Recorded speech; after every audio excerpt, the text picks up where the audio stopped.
দক্ষিণী সিনেমার জনপ্রিয় তারকা থালাপতি বিজয় ও তার স্ত্রী সঙ্গীতা বিচ্ছেদ নিয়ে আবারও আলোচনা শুরু হয়েছে। জানা গেছে 20 এপ্রিল তাদের ডিভোর্স মামলার শুনানি হওয়ার কথা থাকলেও সেটি আপাতত পিছিয়ে দেওয়া হয়েছে।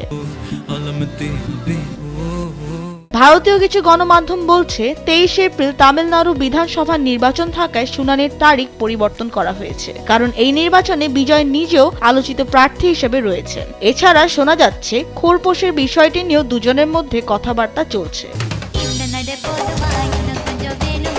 কিছু প্রতিবেদনে দাবি করা হয়েছে সঙ্গীতা নাকি প্রায় 250 কোটি রুপি খোরপোশ হিসেবে চেয়েছে। এর পাশাপাশি চেন্নাইয়ের সমুদ্রের পাশে একটি বাড়িও দাবি করেছেন বলে গুঞ্জন রয়েছে। অন্যদিকে বিজয় বিষয়টি আদালতের বাইরে মিটিয়ে ফেলতে চান বলেও শোনা যাচ্ছে। তবে তিনি 35 কোটি বেশি দিতে আগ্রহী নন এমন কথা বিভিন্ন রিপোর্টে এসেছে। আরও শোনা যাচ্ছে সঙ্গীতা বিজয়ের বিরুদ্ধে এক অভিনেত্রীর সঙ্গে সম্পর্ক থাকার অভিযোগ তুলেছেন। এই ঘটনায় তিনি মানসিকভাবে কষ্ট পেয়েছেন এবং বিশ্বাসভঙ্গ হয়েছে বলে দাবি করা হয়েছে।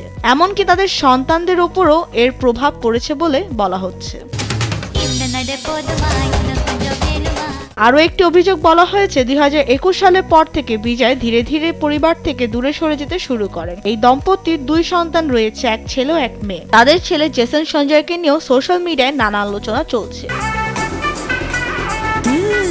তবে এখন পর্যন্ত পরিবারের পক্ষ থেকে এসব বিষয়ে কোনো আনুষ্ঠানিক বক্তব্য পাওয়া যায়নি। জানা গেছে মামলার পরবর্তী শুনানি 15 জুন নির্ধারণ হয়েছে। সব মিলে বিষয়টি নিয়ে এখনো নিশ্চিত কিছু বলা যাচ্ছে না, বেশিরভাগই গুঞ্জন আর জল্পনা হিসেবেই ঘুরছে।